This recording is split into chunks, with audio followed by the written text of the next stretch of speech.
Happy day, welcome to stock insights. நம்ம சேனலில் daily stock நியூஸோட updates தான் பார்த்துட்டு வரோம். இன்னைக்கு ஆகஸ்ட் 23 என்னென்ன இம்பார்ட்டன்ட் நியூஸ் வந்திருக்குன்னு பார்க்கலாம். என்எஸ்சியில் நிஃப்டி 50 இண்டெக்ஸில் சில சேஞ்சஸ் கொண்டு வர போகிறதா சொல்லியிருக்காங்க. அதாவது சில ஸ்டாக்ஸாக ஆட் பண்ண போகிறதா சொல்லியிருக்காங்க, சிலதை ரிமூவ் பண்ண போகிறதா சொல்லியிருக்காங்க. அது என்னென்னு பார்க்கலாம். அதேமாரி 8 இந்தியன் ஸ்டாக்ஸ் வந்து ஜாயின் ஆக போகிறதா சொல்லியிருக்காங்க எஃப்டிஎஸ்சி ஆல் வேர்ல்டு இண்டெக்ஸில். அதாவது ஃபினான்ஷியல் டைம்ஸ் ஸ்டாக்ஸ் எக்ஸ்சேஞ்சஸில் ஆட் பண்ண போகிறதா சொல்லியிருக்காங்க. குளோபல் லெவலில் சுகர் ப்ரைஸஸ்லாம் இன்க்ரீஸ் ஆக போகுதுன்னு சொல்லியிருக்காங்க. And then proposed GST form கொண்டு வந்திருக்காங்க. அது என்னென்னு பார்க்கலாம். ரியல் மணி கேமிங்கில் இப்போ பேன் பண்ணியிருக்காங்க. அதோட இம்பேக்ட்ஸ் என்னென்ன அதை பற்றி டீட்டெயில்டாக பார்க்கலாம். அண்ட் தென் பிரிகேட் என்டர்பிரைசஸ் சென்னையில் ப்ராஜெக்ட் பண்ண போகிறதா சொல்லியிருக்காங்க. ஜொமேட்டோவை இந்தியாவுடைய டெக் ஜெயிண்ட்டுன்னு சொல்லியிருக்காங்க என்விடியாவுக்கு ஈக்குவலாக. ஸோ இந்த டீட்டெயில்ஸ் எல்லாமே இப்போ நம்ம ஒன்று ஒன்றா டீட்டெயில்டாக பார்க்கலாம். இதுமாரி உங்களுக்கு யூஸ்ஃபுல்லான இன்ஃபர்மேஷன் வேணும்னா மறக்காமல் நம்ம சேனலை சப்ஸ்கிரைப் பண்ணுங்கள். என்எஸ்சியில் இண்டெக்ஸ் சேஞ்ச் கொண்டு வர போகிறாங்க. அது வந்து செப்டம்பர் 30லேருந்து அமலுக்கு வரப்போகுதுன்னு சொல்லியிருக்காங்க. நிஃப்டி 50ல் இண்டிகோவை ஆட் பண்ண போகிறதா சொல்லியிருக்காங்க. மேக்ஸ் ஹெல்த் கேரையும் ஆட் பண்ண போகிறதா சொல்லியிருக்காங்க. அதுக்கு பதிலாக ஹீரோ மோட்டார் கார்ப் வெளியேறுது. அண்ட் தென் இண்டஸ் இன் பேங்க்கும் வெளியேறுது. ஸோ 2 ஆட் பண்ணுறாங்க. IndiGo, Max Healthcare. எது வெளியேறுதுன்னா Hero MotoCorp and IndusInd bank வெளியேறாங்க. இது மூலமாக total market value of the company shares எவ்வளோ பப்ளிக்காக ட்ரேடிங்க்கு வரப்போகுதுன்னா இண்டிகோவுக்கு 1.13 lakh crore வரும்னு சொல்லியிருக்காங்க. மேக்ஸ் ஹெல்த் கேருக்கு 84,555 crore வரப்போகுதுன்னு சொல்லியிருக்காங்க. அதே ஹீரோ மோட்டார் கார்ப், இண்டஸ் இன் பேங்க்கு கம்மியாக இருக்கிறதா சொல்லியிருக்காங்க. 52,336 crore இருக்கிறதுனால தான் அது வெளியே போகுதுன்னு சொல்லியிருக்காங்க. அண்ட் தென் இண்டஸ் இன் பேங்க்கும் 55,270 crore சொல்லியிருக்காங்க. எஃப்டிஎஸ்சி ஆல் வேர்ல்டு இண்டெக்ஸில் சில சேஞ்சஸ் கொண்டு வராங்க. அதாவது 8 ஸ்டாக்ஸ் ஆட் ஆகுது. அது வந்து செப்டம்பர் 2025லேருந்து அமலுக்கு வரும்னு சொல்லியிருக்காங்க. எந்தெந்த 8 ஸ்டாக்ஸ் பார்த்தீங்கன்னா Indian overseas bank, Authum investment, Hexaware technologies, Cholamandalam finance holdings, Godfrey Phillips India, JK cement, MCX அதாவது multi commodity exchange, Narayana Hrudayalaya, இது எல்லாமே ஆட் பண்ண போகிறதா சொல்லியிருக்காங்க. இது மூலமாக எஃப்டிஎஸ்சி ஆல் வேர்ல்டு இண்டெக்ஸ்க்கு ஒரு புது பேசிவ் இன்ஃப்ளோ இருக்கும். அதாவது தனியாக மணி இந்த ஸ்டாக்ஸில் இன்ஃப்ளோ இருக்கும்னு சொல்லியிருக்காங்க. இது மூலமாக இந்த ஸ்டாக் ப்ரைஸ் மேலே ஏற வாய்ப்பு இருக்குன்னு சொல்லியிருக்காங்க. சுகர் ப்ரைஸஸ்லாம் இப்போ இன்க்ரீஸ் ஆகிட்டுருக்குன்னு சொல்லிட்டு இருக்காங்க. ஸோ ஏன்னா ஏஷியா அண்ட் மிடில் ஈஸ்ட் கண்ட்ரீஸில் டிமாண்ட் ரொம்ப அதிகமாக இருக்குது. நமக்கு தெரியும் பிரேசில் தான் வேர்ல்டுலே சுகர் லார்ஜஸ்ட் ப்ரொடியூசர்னு. பட் ஆனால் அந்த சுகர் பத்தலைன்னு சொல்லியிருக்காங்க. ஸோ ஒயிட் சுகரோட ப்ரைஸஸ் வந்து இன்க்ரீஸ் ஆக போது by the end of March 2026ன்னு சொல்லியிருக்காங்க.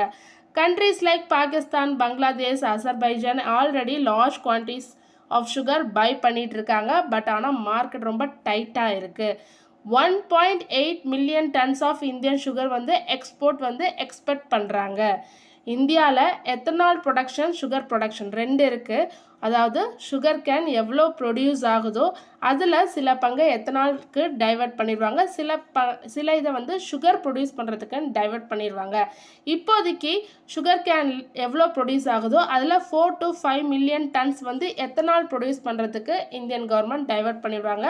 மித்ததெல்லாம் டொமஸ்டிக் பர்பஸ்க்கு டைவெர்ட் பண்ணிடுவாங்க. இது போக மீதி உள்ளதை தான் இந்தியன் கவர்மெண்ட் எக்ஸ்போர்ட் பண்ணுறாங்க.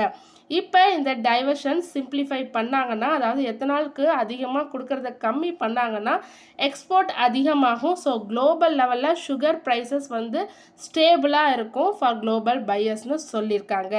ஸோ அப்படி இந்தியா சேம் இதே தான் கொடுத்துட்டு இருந்தாங்கன்னா 4 to 5 மில்லியன் டன்ஸ் எத்தனாலுக்கும் பேலன்ஸ் உள்ளதுக்கு டொமஸ்டிக் சப்ளைக்கும் போக தான் மித்ததை கொடுக்க போகிறாங்கன்னா sugar prices at the end of March 2026ல் இன்க்ரீஸ் ஆக வாய்ப்பு இருக்குன்னு சொல்லியிருக்காங்க. பிரிகேட் என்டர்பிரைசஸ் ஒரு 7 acre ப்ராஜெக்ட் இன் சென்னை ஓஎம்ஆரில் பிளான் போட்டிருக்காங்க.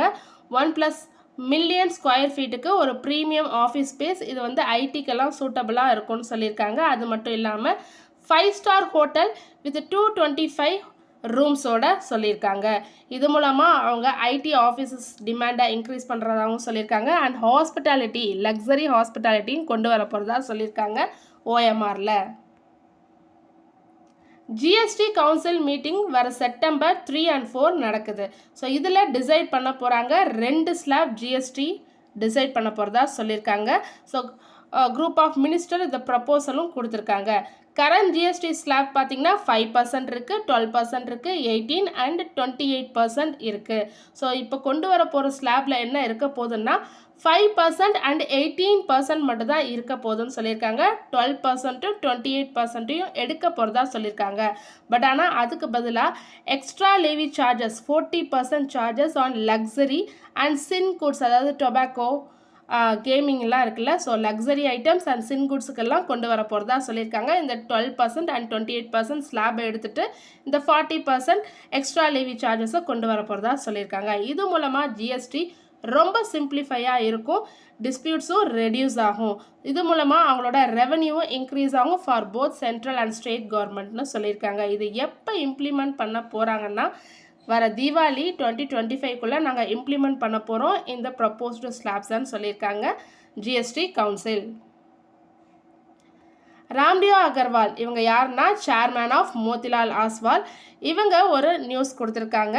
இந்தியன் மார்க்கெட்ஸ் வந்து தீபாவளியில் ரொம்ப ஹைக்கு போகிறதுக்கான வாய்ப்பு இருக்குது, சில சேஞ்சஸ் நடக்கிறதுக்கான வாய்ப்பு இருக்குதுன்னு சொல்லியிருக்காங்க. நல்லா பெர்ஃபார்ம் பண்ணணும் சொல்லியிருக்காங்க. கம்பெனிஸோட ப்ராஃபிட்ஸ்லாம் இம்ப்ரூவ் ஆச்சுன்னா ஸ்டாக் ப்ரைஸஸ் இன்க்ரீஸ் ஆகும். அது எதை பொறுத்து இருக்குன்னா Q2 ஏர்னிங்ஸை பொறுத்து இருக்குன்னு சொல்லியிருக்காங்க. Q2 ஏர்னிங்ஸ் வந்து நல்லபடியாக கொடுத்தாங்கன்னா தீபாவளியில் எல்லா ஸ்டாக் ப்ரைஸஸும் இன்க்ரீஸ் ஆக வாய்ப்பு இருக்குன்னு சொல்லியிருக்காங்க. அது மட்டும் இல்லாமல் அவர் என்ன நினைக்கிறாருன்னா ஜொமேட்டோ வந்து இந்தியாவோட பிக் டெக் கம்பெனியாக இருக்க போதுன்னு சொல்லியிருக்காங்க, லைக் என்விடியா மாதிரி அப்படின்னு சொல்லியிருக்காங்க. ஸோ மோர் லோன்ஸ், இப்போ வந்து ப்ரைஸஸ்லாம் கம்மியாக இருக்கிறதுனால மோர் லோன்ஸ் கிடைக்கும்னு சொல்லியிருக்காங்க எல்லாருக்கும். So this will help people நிறையா ஸ்பெண்ட் பண்ணுறதுக்கான வாய்ப்பு இருக்குது அப்படின்னு சொல்லியிருக்காங்க, இன்ட்ரெஸ்ட் ரேட் கம்மியாகிறதுனால. இது மூலமாக ஜிஎஸ்டி, அது மட்டும் இல்லாமல் ஜிஎஸ்டியும் இப்போ 2 ரேட் ஸ்லாப்ஸ் தான் கொண்டு வர போகிறதா சொல்லியிருக்காங்க. அதுக்கு அவர் சப்போர்ட் பண்ணுறதாகவும் சொல்லியிருக்காங்க. Impact of real money gaming ban in India. So இது ரியல் மணி கேமிங் பேன் பண்ணதுனால சில கேமிங் கம்பெனிஸ் மட்டும் டவுன் ஆக போகிறதில்ல, அது மூலமாக வேறு என்னென்னலாம் டவுன் ஆகுதுன்னு பார்க்கலாம். ரியல் மணி கேமிங் பேன் பண்ணதுனால பேமெண்ட் கேட்வேஸ் லைக் ரேசர் பே, பேயூ, கேஷ் ஃப்ரீ இது எல்லாமே அவங்களோட ரெவன்யூவில் 15% கம்மியாக வாய்ப்பு இருக்குன்னு சொல்லியிருக்காங்க.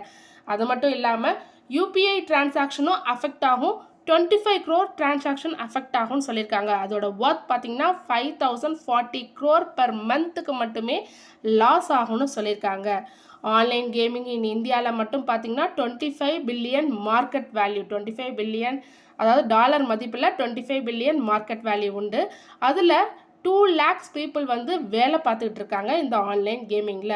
அவங்களுக்கு மட்டும் ஜென்ரேட் பண்ணுற ரெவன்யூ எவ்வளோ பார்த்திங்கன்னா 31,000 crore சொல்லியிருக்காங்க. ஸோ இந்த ஆன்லைன் கேமிங் இந்தியாவில் மட்டுமே 2 lakh பீப்புள் வேலை பார்க்குறாங்க அண்ட் ஜென்ரேட்டிங் 31,000 crore இன் ரெவன்யூன்னு சொல்லியிருக்காங்க. கம்பெனிஸ் லைக் ட்ரீம் லெவன்லாம் இது ரொம்ப அடிவாங்கன்னு சொல்லியிருக்காங்க. ஸோ இவங்க வந்து மேபி கோர்ட்டுக்கு போக வாய்ப்பு இருக்குது, அப்பீலுக்கு போக வாய்ப்பு இருக்குது அப்படின்னு சொல்லியிருக்காங்க. அரௌண்ட் 15.5 crore பிளேயர்ஸ் வந்து இந்த ஆன்லைன் கேமிங் இந்தியாவில் மட்டும் சொல்கிற ஆன்லைன் கேமிங் யூஸ் பண்ணிகிட்டு இருக்கிறதாகவும் சொல்லியிருக்காங்க.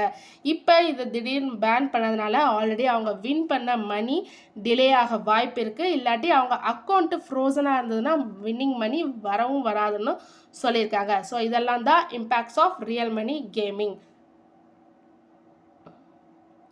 தொடர்ந்து இதுமாரி யூஸ்ஃபுல்லான மார்க்கெட் அப்டேட்ஸ் வேணும்னா மறக்காமல் நம்ம சேனலை சப்ஸ்கிரைப் பண்ணுங்கள், பெல் ஐக்கான் கிளிக் பண்ணுங்கள், லைக் அண்ட் ஷேர் பண்ணுங்கள். தேங்க்யூ.